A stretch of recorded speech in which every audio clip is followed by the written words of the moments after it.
Have you ever wondered what goes on behind the scenes in the creation of our party pass in Blankos? Well, I'm here to show you. Let's take a look. Hey everyone, my name is Branden Brushett, Art Director at Mythical Games, working on Blankos Block Party. Today I'm excited to share with you some behind the scenes footage on how we at Mythical Games created our latest Party Pass Kilo, also known as Kawaiimono. So, where do we start? We need an idea. We need a theme. And honestly, I had inspiration from all over the place. Discussing the year ahead with our lead writer, we concluded that the overall theme for our party passes this year should reflect one thing: nostalgia. What was cool when we were kids? What did we grow up with in the 80s, the 90s, early 2000s? Obviously, we had video games, comic books, action figures, Saturday morning cartoons, hip-hop, the internet.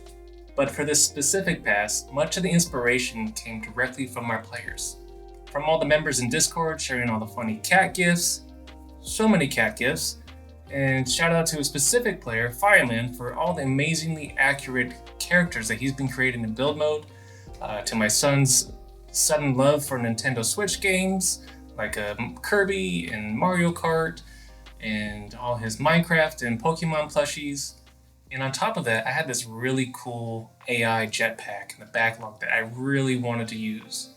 So with all these things in mind, anime, kawaii, AI, cats. I just got a cat last year, so this all made sense. So I had everything I needed to put a slide deck together to hand off to the art team and get started. For our party passes, we need to create 3 Blankos. 1 that will be in the free track, and 2 that will be in the paid track, with the goal of making the last Blanko feel super premium, one that everyone will want. On top of that, we need to create 6 accessories that align with the overall theme, with one of them being a flight attachment like wings or a jetpack. So to get started, what I like to do is create a slide deck of each party pass we have planned for the year and then send it over to the art team for them to review. In every slide, I provide my own reference images and a brief description to help explain the vibe for each asset I'm looking for, sometimes making it clear what we should or should not do in the designs. Once the art team reviews everything, they'll send back some mood boards of their own to make sure that we're all aligned on the theme. I go through each image and select which ones make the most sense and add any additional notes, or sometimes ask questions for them to consider when starting on the initial sketches, which is exactly what comes next, the sketches. Sometimes the designs are perfect the first time, much like a very popular Hesperia Blanko, which makes my job so much easier. But oftentimes, we need to go through a few rounds of feedback until we can get a design worth taking all the way to completion. Once the concepts are approved, it's time to make our Blankos come to life.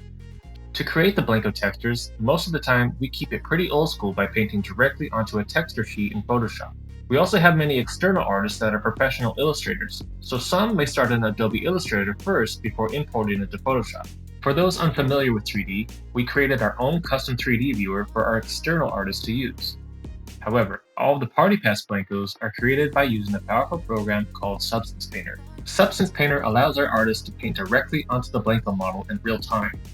While the old school way of painting onto a 2D texture and then switching to a separate 3D program to then load the files in order to see the updates you just made indeed works, it is not very efficient and it makes painting across scenes on the mesh rather difficult. With that said, we like to let our artists create their work of art by using whatever program they are comfortable with using. At the same time we have the Blankos being created, we also have the accessories going through a similar process, from mood boards to rough sketches and final concepts. But the difference with our Blankos and accessories is, the Blanko models are already done. Our accessories need to be modeled in 3D, and for that, we first need to create the high poly sculpt in a program called ZBrush. A sculpted model with a high polygon count allows us to bake down the detailed information in Substance Painter and transfer that information onto a more efficient, lower polygon model for us to use in-game. This is where we're able to export our diffuse, normal, and roughness maps, which when combined, give you the assets you see in-game. So once we have our accessory models and our textures, now it's time to create the prefab inside Unity, and if required, add in any animations or particle effects. This is where we like to go a little crazy, and if any of you own the Deadmau5 jetpack, you know exactly what I'm talking about. In this case, our jetpack needs some jetpack particles. We added an initial cloud burst, glowing orb, and of course, some flames. We went with some super fun and bright colors for this one, and as you can see, there are 6 different particle systems that make up this one jetpack. So here it is in game, where we get to fly around and test it out and make sure it's exactly what we are looking for.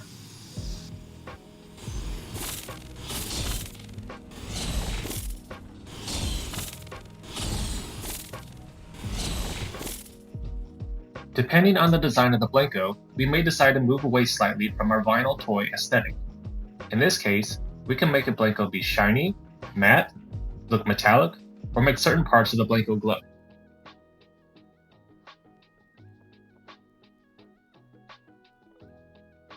One of the final and most important steps for me to do when I publish a brand new Blanko in game is to do the mashup settings. In our mashups feature, we allow a player to mash their Blanko with the color palette of another Blanko to create a brand new Blanko that is more personalized for the player. When editing the Blanko mashup settings, I decide what parts of the design will be dark, light, or a certain percentage of lighter or darker shade than the base color, or say, this color will never change at all, like teeth. No one wants to see brown teeth, so most of the time that stays fine. I then test it out on a handful of Blankos to make sure the design stays intact, but as our players have shown me over the years, there are ways to get some very interesting results we didn't see coming. When all of the Blanko textures and accessories are considered final, I like to bring all the assets in a scene, attach the accessories as originally designed, and then render out an image to share the results with the core Blankos team. At this point, I hand off all the source files to marketing so they can create our social media assets for when the time is right to reveal the new Party Pass to our community.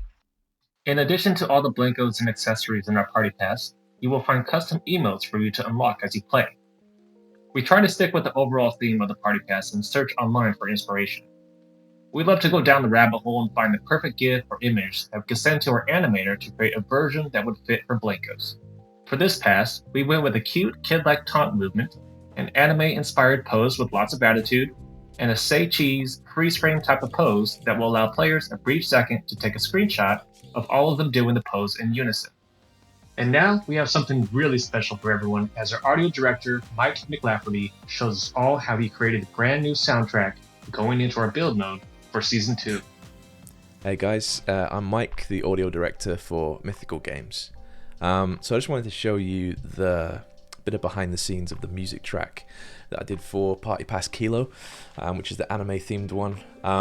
So just going to jump right into it and show you a bit of the project, some of the influences, some of the inspiration behind it, and just a bit of behind the scenes of how I put it together. So this is the Ableton project. As you can see, there's just a bunch of tracks and random noises in here, but just as a little sneak peek into some of the influences, you might be able to recognize some of the names or sort of references in here. But there was all sorts of different anime soundtracks that I wanted to reference in here. Some of my favorites include, like One Punch Man. Got a bit of Cowboy Bebop influence in there. JoJo's Bizarre Adventure was a huge one.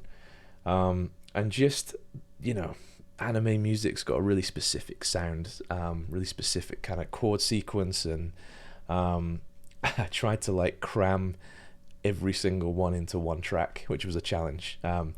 But super fun to do as well. So let me just take you through each section, and I'll kind of break down kind of what the thinking was. So the intro and this Saitama section, this was kind of really inspired by One Punch Man. Just that kind of crazy speed metal, kind of fast guitars, high intensity intro. So I'll give you a little bit of taste of that.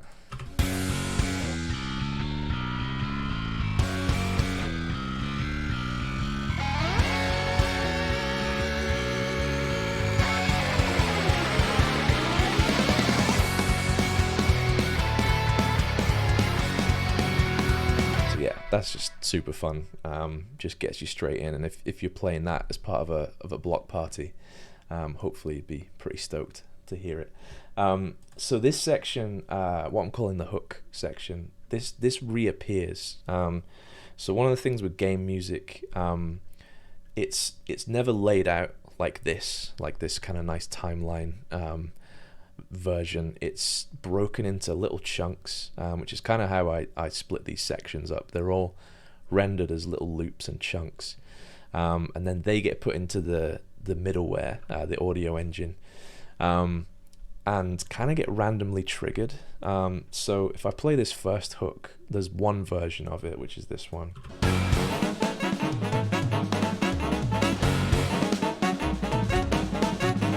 So that's got the crazy drum solo going on, but there's other versions of it. I think I've got a much shorter one here.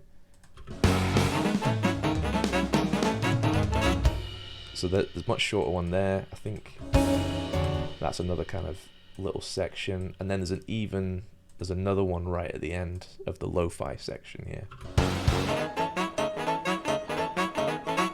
Now the game will randomly choose between those three, as well as it will kind of transition randomly as well between these different sections. So if we have this isekai section here, so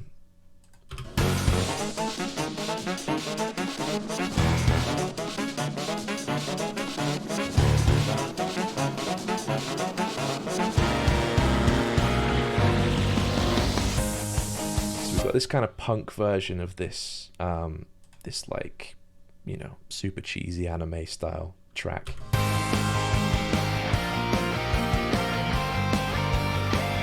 We also have an even cheesier version, like a super like J-pop version. This one. Oh, here it is. Now, kawaii section.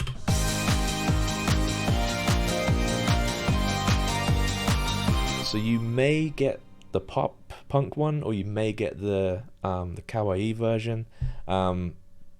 It'll change every time you play that level, which I didn't have to do, but I think if you're gonna play, let's say you have a 10-minute version of that level, you don't want to just hear like a big loop going round and round. So hopefully the whole thing makes you feel like you're in some kind of like anime music video. Then the last section, you know, had to reference lo-fi beats to study and chill to. So just threw that in just as a little fun piece at the end.